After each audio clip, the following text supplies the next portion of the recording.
Poliano. Sì, grazie Presidente, io ringrazio il signor Sindaco, anche se mi sarei aspettato maggiore chiarezza, pensavo lo facesse subito all'inizio questo intervento, perché se è pur vero quanto lei ha appena considerato, è altrettanto vero che sempre in questo articolo, e siamo sull'argomento, signora Presidente, si tira in ballo l'ente provincia affermando che le politiche per quanto riguarda la scuola media, gli istituti di scuola media superiore, l'edilizia scolastica,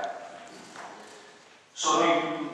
sostanzialmente deficitari. Si dice ma che fine hanno fatto gli impegni più volte ribaditi relativi al sito dell'edilizia scolastica, il polo umanistico costituito da Belli e dal 25 aprile, sono dopo anni ancora privi di spazi degni ed adeguati sia internamente che esternamente. Io credo che questo tipo di affermazioni, questo gliel'ho già detto in più occasioni, non facciano l'interesse della città di Portogruaro, perché l'atteggiamento che noi manteniamo è sempre un atteggiamento conflittuale rispetto agli enti sovraordinati, e noi abbiamo bisogno di tutto, tranne che di conflittualità in un momento come questo, assolutamente critico per le finanze pubbliche locali. E a maggior ragione se parliamo di edilizia scolastica, perché da una veloce ricognizione fatta con la struttura della provincia di Venezia, i numeri sono numeri assolutamente importanti e i colleghi, compagni di partito, compagni di viaggio in provincia di Venezia semmai si lamentano del fatto contrario, cioè che il comune di Portogruaro, il polo scolastico del comune di Portogruaro, riceve troppo o molto rispetto ad altre situazioni. E per quanto riguarda gli istituti del comune di Portogruaro, ad esempio Da Vinci, ITIS, opere edili impiantistiche ed elettriche per l'ottenimento del CP in corso, 1.450.000 euro. Istituto Luzzatto, opere edili impiantistiche ed elettriche per l'ottenimento del CP, 1.125.000 euro. Istituto 25 aprile, opere edili impiantistiche ed elettriche per l'ottenimento del CP, 254.000 euro. Istituto 25 aprile,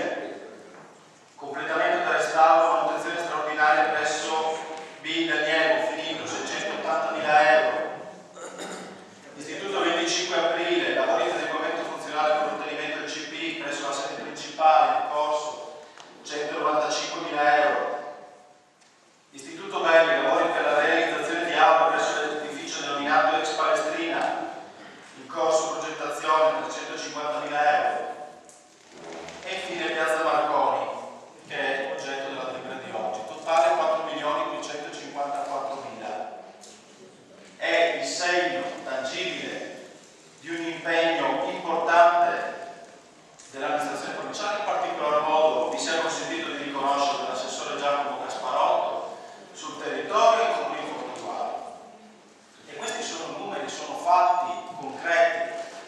per cui è assolutamente inaccettabile, come ha ricordato prima il capogruppo Mascarini, che si utilizzi il notiziario informativo dell'amministrazione comunale per fare un'informazione falsa, non politica, falsa, e allo stesso tempo se scrive Geronato gli si manda dietro una lettera perché vuole fare politica, se scrive Mascarini gli si manda indietro una lettera perché vuole fare politica sul foglio notiziario. Il risultato è questo. E guardate che il problema non è tanto la dialettica o lo scontro politico, visto che si accendono i toni e visto che abbiamo i candidati al Parlamento in Consiglio. Il problema è sempre e comunque Portogruaro. Se noi non impariamo a relazionarci nel modo corretto rispetto agli enti sovraordinati, noi ne usciamo perdenti. Sulla questione di Piazza Marconi, è una questione che va avanti da mo'. Io ancora un anno fa ho fatto la ricognizione con l'ingegnere Alise e l'ho chiesto in commissione, in più occasioni, poi mi è stata fornita la documentazione, perché volevo capire perfettamente qual era lo stato dell'arte di tutti i finanziamenti regionali, che sono tantissimi, perché adesso ho parlato dell'edilizia scolastica della provincia, poi possiamo parlare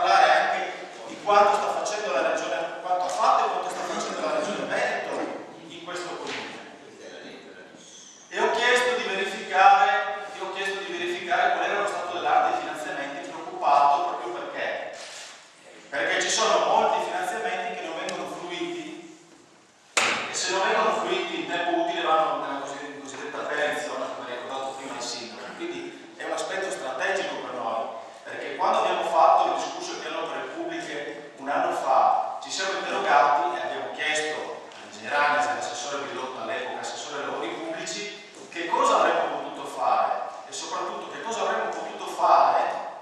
sapendo che abbiamo spazi limitatissimi di manovra per evitare di perdere i finanziamenti che la Regione ci aveva assegnato e che gli enti sovraordinati ci avevano assegnato. Quindi la situazione è nota. Sulla questione specifica di Piazza Marconi, ad esempio, va anche sottolineato che stiamo parlando di un intervento che viene considerato strategico per la città, e lo è, a mio avviso, dove però fino ad oggi, perché questo è il primo atto formale, i comuni in Portogruaro, ad esempio, deciso di spendere €1, perché è un'opera che verrebbe finanziata fino ad oggi esclusivamente con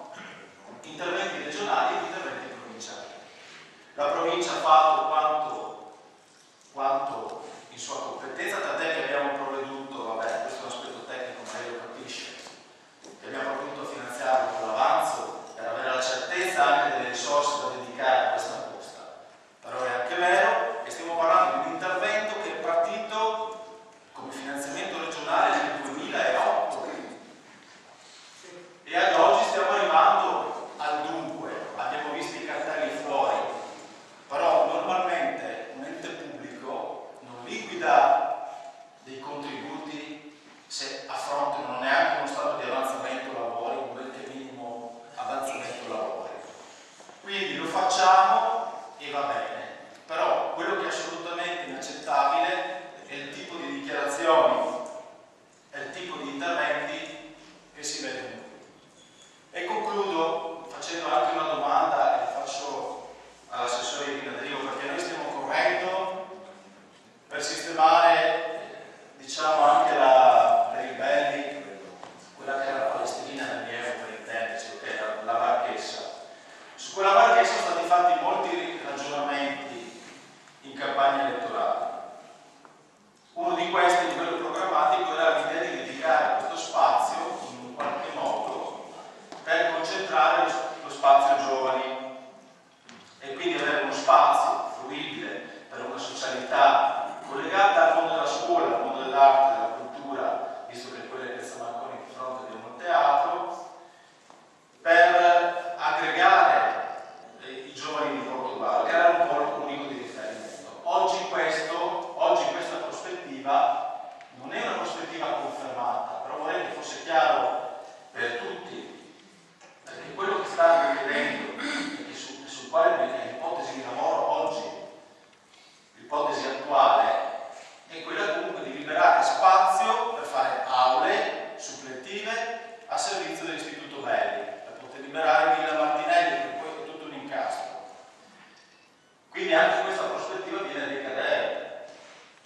Vorrei che fossimo chiari anche in questo, vorrei che ragionassimo apertamente anche in questo, perché se da una parte chiediamo di fare aule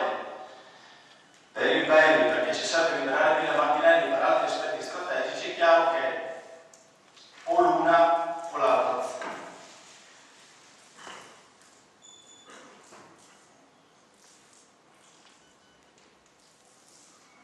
Io finirei qua la riflessione che ho voluto condividere, sinceramente con l'auspicio che, visto che abbiamo una nuova giunta, ci possa essere un atteggiamento radicalmente differente rispetto a quello che è stato tenuto fino adesso dalla maggioranza consigliare, ma prima di tutto dal sindaco, a mio avviso, perché il sindaco ha la responsabilità politica anche di questo. E dico che se da una parte si fanno queste affermazioni, che sono affermazioni gravi, devo anche constatare che invece il mio termometro è un termometro diverso, penso sempre all'edilizia scolastica perché è più facile ragionare su questo. Perché il dirigente, chi fruisce di questi spazi, ci sta ringraziando del lavoro fatto ed è anche intelligentemente consapevole del gioco politico che certe volte qualcuno deve fare o si presta a fare. Ma noi abbiamo ricevuto gratitudine per quello che abbiamo fatto e parlo come amministrazione provinciale ed è il primo obiettivo che ci